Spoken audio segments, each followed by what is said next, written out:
आज की इस सभा में उपस्थित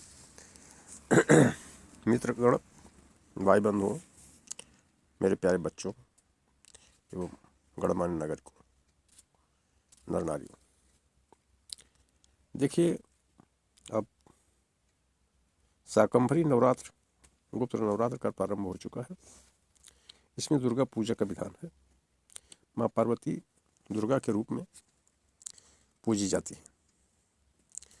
आज शिव के धर्मपत्नी माँ पार्वती का ही स्वरूप माँ दुर्गा के प्रादुर्भाव के लिए माना गया है। तो शिव जी साक्षात शंकर भगवान ने कहा कि 7 श्लोक मात्र से दुर्गा माता प्रसन्न हो जाएंगी। यह शिव जी का वचन है। यानी जब पति का आदेश है तो पत्नी उस प्रकार से प्रसन्न होकर के और अपने बच्चों का पालन करेगी, क्योंकि सारा साधन तो पिता देता है। तो पिता है महादेव।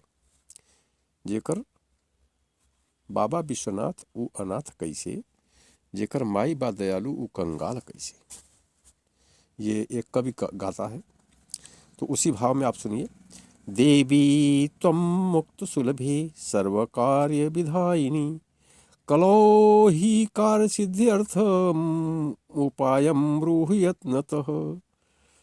शिव जी शंकर भगवान स्वयं कहते हैं कि हे देवी, तुम मुक्ति के साधन के रूप में सर्व कार्य, सभी कार्यों को विधि और विधान के दाता। कलो ही कार्य सिद्ध्यर्थम उपायम ब्रूहि यत्नतः। और किस प्रकार से मनुष्यों का कल्याण और कार्य सिद्धि प्राप्त होगी, इस उपाय को मैं बतलाता हूँ। देवी वाच। तो माँ पार्वती देवी कहती हैं कि श्रेणुदेव प्रयक्षामि कलो सर्वेष्ट साधनम मया तवैव स्नाहेनाप्यम्बा स्तुति प्रकाशति। देवी जी यानी माँ पार्वती कहती हैं कि श्रेणुदेव प्रयक्षामि, इस सभा में उपस्थित सभी देवतागण सावधान होकर सुनिए। कलौ सर्वेष्ट साधनम, कला सब प्रकार के साधनों का उत्तम माध्यम है।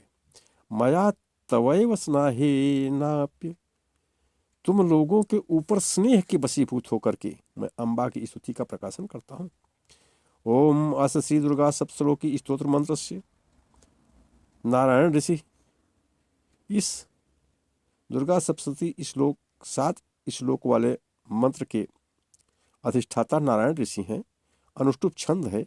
श्री महाकाली, महालक्ष्मी, महासरस्वती देवता श्री दुर्गा प्रत्यर्थ सप्त श्लोकी दुर्गा पाठे विनियोग। विनियोग को इस प्रकार पढ़ना चाहिए कि ओम अस्य श्री दुर्गा सप्त श्लोकी स्तोत्र मंत्रस्य नारायण ऋषि ही अनुष्टुप छंद श्री महाकाली, महालक्ष्मी, महासरस्वत्यो देवता श्री दुर्गा प्रत्यर्थम सप्त श्लोकी दुर्गा पाठे विनियोग।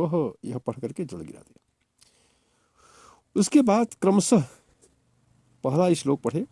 ओम ज्ञानी नाम चेतांसि देवी भगवती हिंसा बालादा कृष्य मोहाय महामाया प्रयक्षति। दूसरा श्लोक है। दुर्गे स्मृता हरस भीतिमसेख जंतोः स्वस्थै स्मृता मतीमतीव शुभाम ददासि दरिद्रय दुख भयहारिणी का तो धन्या सर्वोपकार करणाय सदार्द्रचिता। इस प्रकार से तीसरे श्लोक में पढ़ा जाता है। सर्वमंगल मांगल्ये शिवे सर्वार्थ साधके शरण्ये अंबिके गौरी नारायणी नमोस्तुते। और तीसरा श्लोक पूर्ण करके फिर चौथे श्लोक का पाठ करें। शरणागत दीनार्थ परित्राण परायणी सर्वस्यार्तिर हरे देवी नारायणी नमोस्तुते। चौथा श्लोक पूर्ण हुआ। पांचवें श्लोक को इस प्रकार पढ़ा जाता है।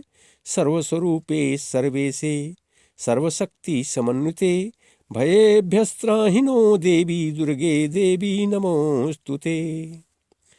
और पांचवें श्लोक के बाद छठा श्लोक है।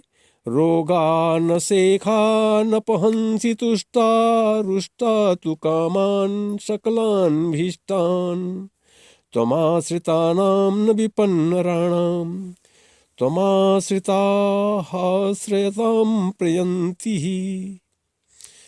सातवां अंतिम श्लोक। सर्वबाधा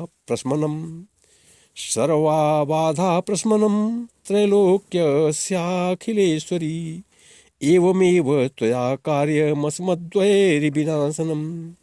सभी प्रकार के बाधाओं का हरण करने वाली, त्रैलोक्य को, अखिल भूमंडल को प्रकाशित करने वाली,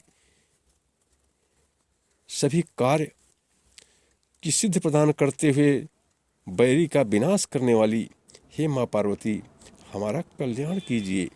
इस सप्त श्लोक की दुर्गा संपूर्णम। इस 7 श्लोक का दुर्गा सप्तशती के जो भी व्यक्ति प्रतिदिन पाठ करता है उसके सभी प्रकार के मनोरथ पूर्ण हो जाते हैं, शत्रु का नाश हो जाता है, सभी कार्यों में सिद्धि प्राप्त होती है और उस व्यक्ति के ऊपर जीवन में किसी प्रकार का संकट या कष्ट कभी नहीं आता है। यह भगवान शिव का वाक्य है। न तो उसे गीता पढ़ने की जरूरत है, न रामायण की, न रामचरितमानस की, न किसी प्रकार के जप तप दान की, न चारों वेद की, न पुराण की, अष्टादश पुराण की। केवल 7 श्लोक के मात्र पाठ करें और माँ पार्वती स्वरूपा श्री दुर्गा का ध्यान करें और उन्हीं के चरणों में रति लगा दे, मन लगा करके अपना सर्वस्व उनको अर्पित कर दे और उन्हीं का बन करके उनकी आराधना करे। निश्चय ही माँ दुर्गा सप्तशती, माँ पार्वती उस व्यक्ति की अपने पुत्र गणेश और कार्तिकेय से भी बढ़ करके रक्षा करती है। और शिव भी एक बार अगर शत्रु बनकर आ जाए तो उनके भी विनाश के लिए अपनी अद्भुत लीला दिखाती है।